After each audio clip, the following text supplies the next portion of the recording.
मध्य प्रदेश के मुख्यमंत्री मोहन यादव ने कान्हा के जंगल में 4 जंगली भैंसों को रिलीज कर इतिहास रच दिया। ये वाइल्ड बफेलो असम से लाए गए हैं, जिन्हें कान्हा टाइगर रिजर्व के सुबखार रेंज में बनाए गए विशेष बाड़े में छोड़ा गया है। भारत सरकार की योजना के तहत काजीरंगा नेशनल पार्क आसाम से कुल 50 जंगली भैंसे लाए जाने हैं, जिसमें पहले चरण में 15 भैंसों को लाने की कवायद है।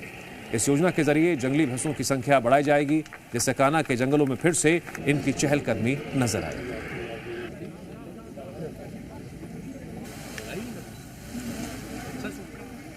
मध्य प्रदेश के लिए आज का ऐतिहासिक दिन है।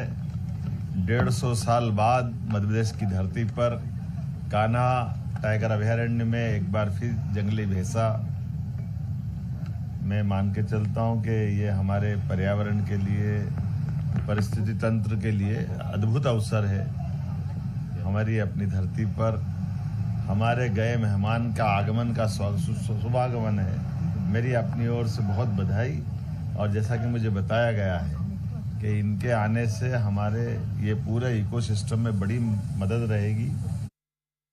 न केवल कान्हा टाइगर रिजर्व बल्कि मध्य प्रदेश के लिए आज एक ऐतिहासिक पल, टाइगर बफेलो रिटर्न।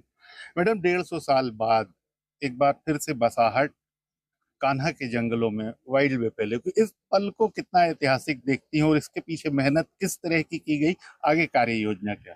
ये बहुत ही सूझबूझ के साथ, बहुत ही तैयारी के साथ किया हुआ प्रयास है और इसमें फॉरेस्ट डिपार्टमेंट मध्य प्रदेश और फॉरेस्ट डिपार्टमेंट असम दोनों का ही रोल बहुत अहम है।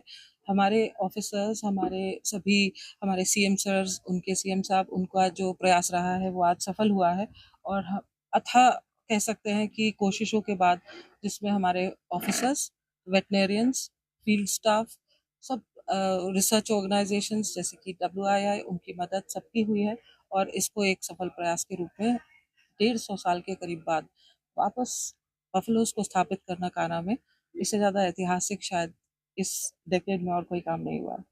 जिस तरह से आज जो बफेलोज छोड़े गए हैं, उसके बाद आगे की कार्य योजना क्या है, कितने लाए जाएंगे और उनको प्रबंधन किस तरह से? अभी तो बाड़े में छोड़े गए हैं, आगे क्या प्लान? लाने के लिए 50 की अनुमति है और उसके बाद अभी जो है इस साल 15, ऐसे अगले 3 सालों में 15-15 इस तरीके से और लाए जाएंगे। अभी पहली खेप 4 की आई है, इसके बाद फिर और 4 वहाँ पर अभी एक्लिमेटाइज हो रहे हैं, उनकी कंडीशनिंग हो रही है, वो अभी अगले ही हफ्ते पहुँचेंगे और उसके बाद फिर और 15 इस सीज़न के एंड तक आएंगे, जैसे जैसे वहाँ पर वो कैप्चर कर सकेंगे, क्योंकि ये बहुत ही जटिल काम है वाइल्ड से वाइल्ड तक लाकर रखना।